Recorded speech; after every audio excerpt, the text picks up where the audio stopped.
Releasing on the 20th of this month, Neon Inferno is an indie game created by Zenobia Interactive and published by Retroware.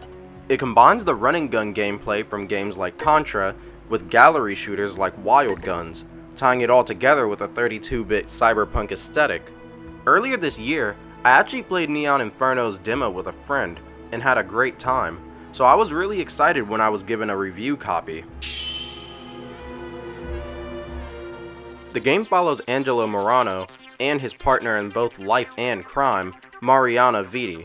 They are the two deadliest assassins for the family, an American crime syndicate made up of the remnants of the Italian Mafia, the Irish Mob, and various smaller groups.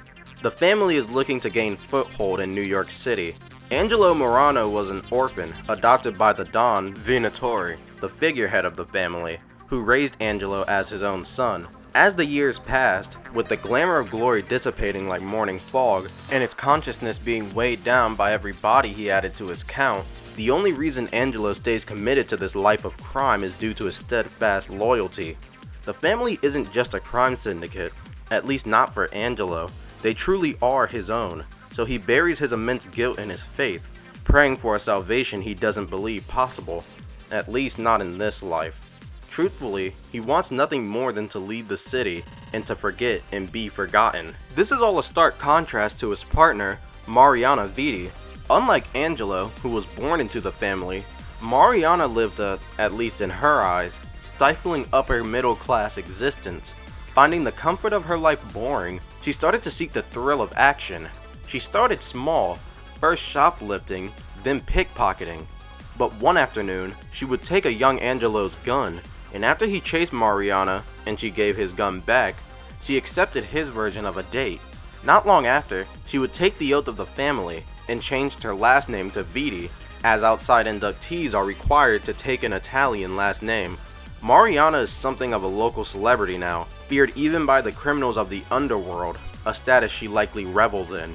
The year is 2055, and the city that never sleeps is an apt description for the state that NYC is in. While the family struggles to gain a foothold, the Yakuza, NYPD, and the Pangea have already been waging war across its 5 boroughs, laying siege to the land. As assassins for the family, Angelo and Mariana get contracted for various jobs, of course including taking out certain targets and helping their fellow family members. As I already mentioned, Neon Inferno combines the run-and-gun and gallery shooter genres, while introducing its own mechanics to further stand out among its contemporaries and inspiration. Due to this mixture of genres, Angelo and Mariana are not just able to shoot their guns in all 8 directions, but also in the background. Before I get to that though, these two are by far the most gifted protagonists I've played in the run-and-gun genre. They both have a double jump, useful for both platforming and maneuvering through the various projectiles you'll be dodging, and to complete their movement, they have a roll, which gives them a brief amount of invincibility frames, but does leave you a bit vulnerable in the following recovery frames, as you're not immediately actionable. Overall, the roll is a defensive option that, while good, shouldn't be spammed. The roll is especially useful when dealing with foes in the background, as you can't move when you're shooting at enemies in the back line, except for when you jump. With the shoulder buttons, you can also lock their aim or position. The last and my favorite part of their kit is the plasma knife. The plasma knife doubles as not just a melee weapon, doing notable damage to enemies and bosses, but also a reflect. Any green bullets or bombs can be reflected right back at enemies, and holding down the button after reflecting something makes you enter bullet time, giving you free reins on wherever the bullet goes, even the background, which does extra damage. Entering bullet time costs adrenaline, which you get back by killing enemies or reflecting bullets and bombs with the plasma knife. As you can imagine, this ability to not just reflect, but completely redirect enemy fire is not just a lifesaver, but also just really fun to mess around with. Also, using the knife while you move actually gives you a slight burst of speed, which is why you're gonna see me and my friend do this a lot. Mastering all of these abilities are essential when shooting your way through Neon Inferno's catalog of stages. Faced with such a variety of enemy types, quick thinking and reflexes alongside spatial awareness are just as important as your assassin's moveset. Despite what might seem like overwhelming odds, especially considering that enemies in the backdrop can also cause problems, Neon Inferno handles it pretty well. Any attack from the background will have a reticle indicating where it'll land, and like I brought up, you can reflect something and send it to the background, or just shoot the enemy dead yourself. A lot of the time, there's something for you to take cover behind, giving you a vantage point on the enemy, at least those who aren't on the foreground. The stages themselves are broken up by multiple segments, all of which having their own challenges. Some are just shootouts, focused on dodging and eliminating all enemies, some are more platform oriented, and others are a mix of both. One that stuck out to me actually is this crowd, where you not only have to make sure that you don't accidentally kill any civilians, but that enemy fire also doesn't kill any civilians. Occasionally, you'll also have to drive a vehicle, whether that be a motorcycle or jet ski. They play exactly the same anyway, so it doesn't really matter. They both have the ability to go from background to foreground, and vice versa. These sections kinda suck when you're second player, as only player 1 controls the ski, so if they mess up, you both pay for it. I know you're watching this, James. That was my bad. I literally drove right into that. Another thing that's kinda weird in co-op is the shop. So after you beat a stage, you get a certain amount of money depending on how well you did. If you manage to complete a stage without taking any damage, and in a certain time limit, you get 20k, which trust me, that's what you're aiming for. In the shop, there's 5 temporary upgrades you can buy, all scaling upwards in price. They're actually kinda similar to how Metal Slug handles its power-ups, other than the fact that you can activate them yourself, essentially having the ability to save them for the perfect moment. First is the Slash Wave, which adds a short-range projectile to the plasma knife, which combined with its normal damage and the fact that it extends the hitbox of the Reflect makes it crazy good. This is my favorite upgrade by far, as it shreds enemies with a health bar and can cut a boss's health down considerably. The next upgrade is a close second. The Chaser Shot does just as you'd imagine it to, as it shoots 3 homing shots and also pierces foes. While useful in the foreground of course, it's really useful for enemies in the background, as it not only does good damage to foes who are alone and can hit multiple targets at the same time, but it also allows you to move freely since you don't have to aim.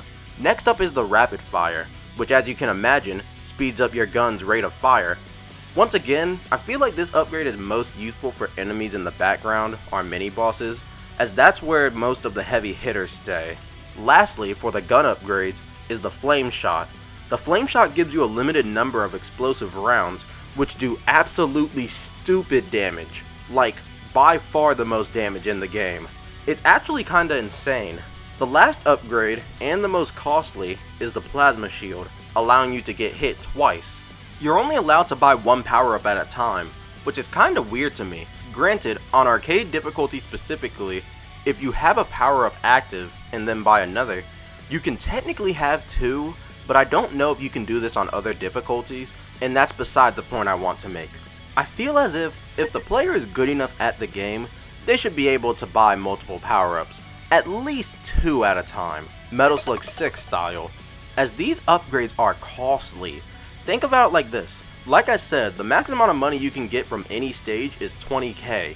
On medium, the plasma knife costs 5k, a fourth of the max amount of money you can get. Shoot, on hard and arcade, it costs 7.5k.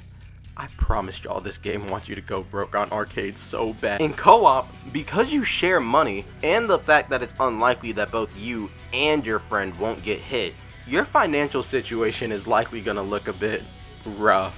Still, the upgrades add some variety to the game, and can help make situations more manageable in the stages. Something that's even more varied than the upgrades is the soundtrack. Almost every stage in the game has multiple songs in it, and there's a broad range of tone, instrumentation, and genre in the soundtrack. Me and my friend James were genuinely surprised when we heard vocals playing in one of the stages.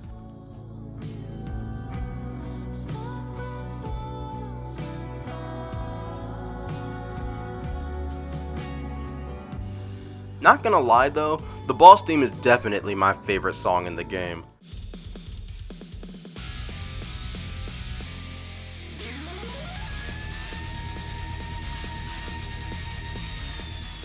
Speaking of the bosses, they were definitely a highlight.